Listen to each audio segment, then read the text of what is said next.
Breakup হয়েছে, ভেঙে পড়ো না। যে মানুষটা তোমাকে ছেড়ে চলে গেছে সে তোমাকে হারায়নি, সে হারিয়েছে তোমাকে পাওয়ার যোগ্যতা।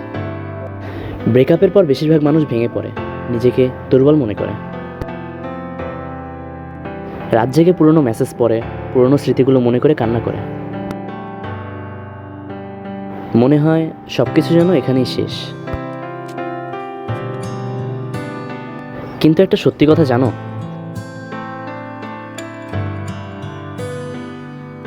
এই পৃথিবীতে সবচেয়ে শক্তিশালী মানুষ হলো তারা যারা কষ্টকে শক্তি বানাতে পারে। তারা নিজের উপর কাজ শুরু করে, নিজেকে প্রতিদিন একটু একটু করে বদলায়, নিজেকে এতটা উন্নত করে যেন একদিন সবাই অবাক হয়ে যায়। আর তখন তোমাকে ছেড়ে যাওয়া সেই মানুষটাই ফিরে তাকিয়ে ভাবে, আমি কাকে হারিয়ে ফেললাম। মনে রেখো, ব্রেকআপ কখনোই তোমার জীবনের শেষ না, এটা তোমার জীবনের নতুন শুরুর গল্প।